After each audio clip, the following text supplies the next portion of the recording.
Hey everyone, and welcome back. Today we'll be covering the balance changes that are likely to be introduced in Season 3 2023 of COD Mobile. We have a lot to unpack right here, so let's just dive right in. Starting with the AK-107, tactical reload time was noticeably reduced, going from 1.73 seconds to 1.47 seconds. The horizontal recoil has been reduced, which should make the recoil pattern more predictable, allowing it to be much more reliable at longer ranges. It's a welcome buff, but it's still overall a fun off-meta weapon. It is also receiving an overall recoil reduction for Battle Royale, making it a lot more reliable at longer ranges. The AK-47's reload time has also been reduced by 150 milliseconds. This was another weapon that typically struggled with reload time, so this is a very much so welcome change. The ADS time has also been reduced by 10 milliseconds. It's not going to be noticeable. The Peacekeeper is getting an initial bullet spread accuracy increase, going from 7.85 to 8.98 on the 11-point scale.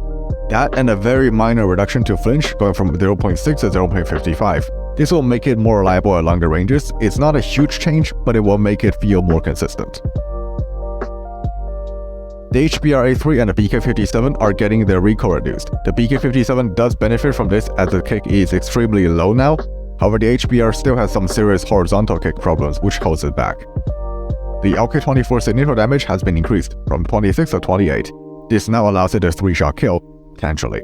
Getting 1 headshot and 1 upper body shot in the initial range will result in a 3-shot kill. The chest multiplier is also increased to 1.2 times, which should make it slightly easier to reduce shots to kill in a second damage range, albeit not very consistent as the arms will still block the chest.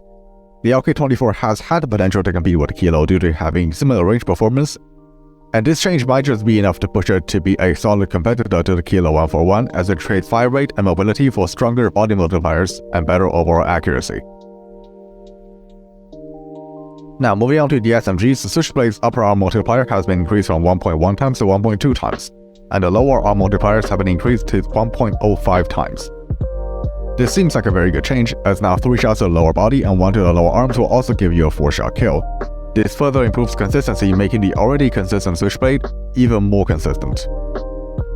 The AGR-556 is finally getting its long-awaited buff to its horizontal recoil, which has been greatly reduced.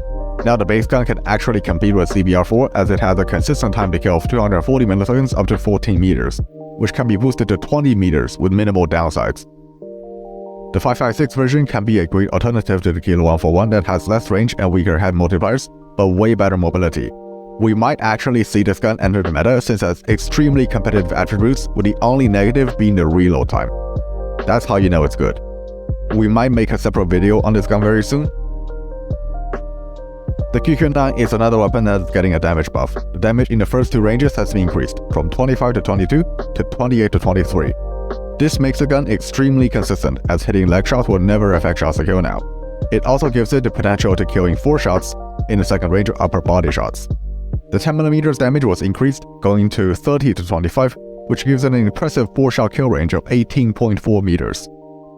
It will also increase the headshot multiplier to 1.3 times, which allows it to kill in 3 shots in the initial range, by landing 1 headshot and 1 upper body shot, resulting in a ridiculous time to kill of 158 milliseconds, with a downside of being limited to only 30 rounds. This can potentially be a very scary weapon to play against, especially in Search and Destroy. The RUS-79U's lower arm multipliers have been increased to 1.1 times. This makes getting 4-shot kills in the second damage range a lot more achievable, as landing 2 lower arm or chest shots will reduce shots to kill, giving it a respectable time to kill of 234 milliseconds up to 18 meters. This change will make it more competitive, but it's still not as reliable due to the new multiplier not covering the entire arm and the presence of leg multipliers.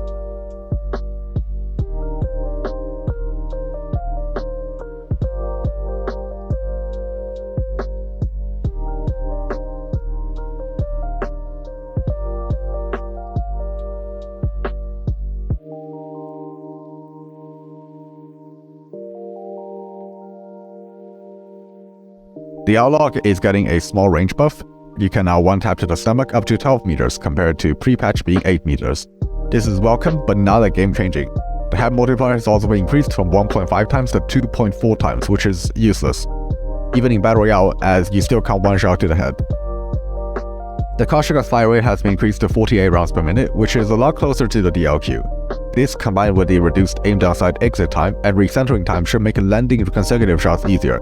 and would make it a much more aggressive version of the DLQ with better mobility and handling, at the cost of a more obstructive scope. The stopping power rounds on a kilo bolt action is getting a fire rate increase. The fire interval penalty is reduced from 15% to 8%, which gives you a 58 RPM fire rate.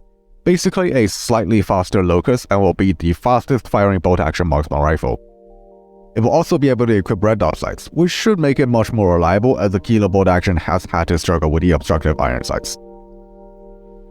The D13 Sector now shows a guiding line which indicates the trajectory of the projectile. This should make it easier to use, but it's still pretty miserable.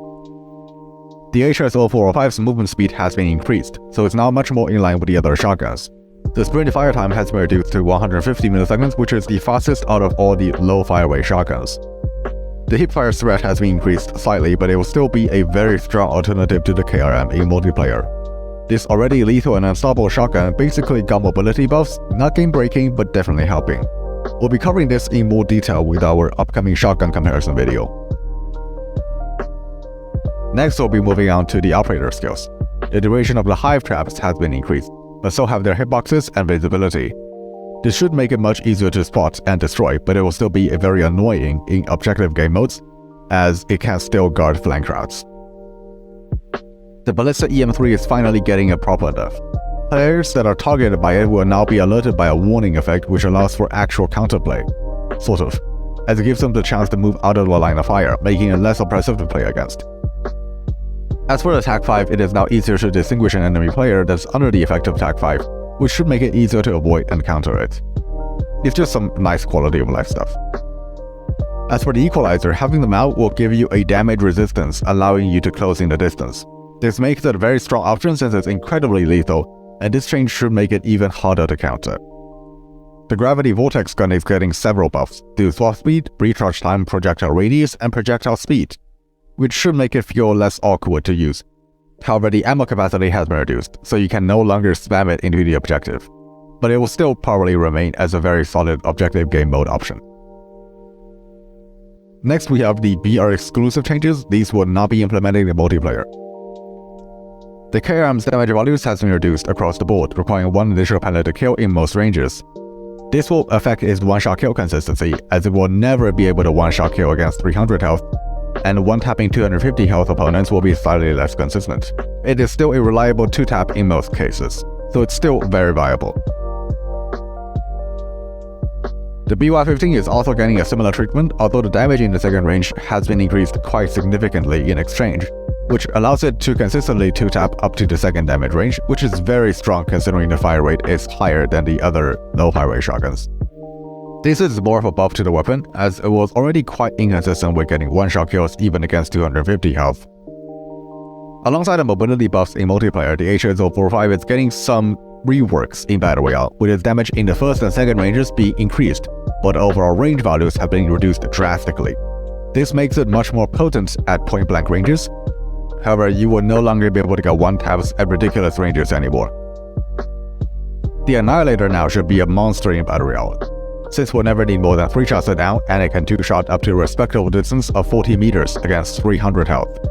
That and the insanely fast bullet velocity should make this weapon a menace at the cost of consuming more ammo. This is a meta-changing patch. The Tempest has been reworked. The ADS time, charge time, and ADS movement speed have been improved significantly, at the cost of having to reload after every shot. This will make it much more stronger as a support weapon, as it completely freezes the target if hit, resulting in an easy kill. Finally, we have the Clown class. The detection range of the dogs from the Clown class has been increased to 70 meters base and 80 meters when upgraded, which will help to track down enemies more effectively. And that covers everything that has been changed in the Season 3 updates. Do you think these changes are good, or do you think they should have done more? Let us know in the comments, and thanks for watching as always. If you enjoyed the video, please like, subscribe, and hit the notification bell. Going dog.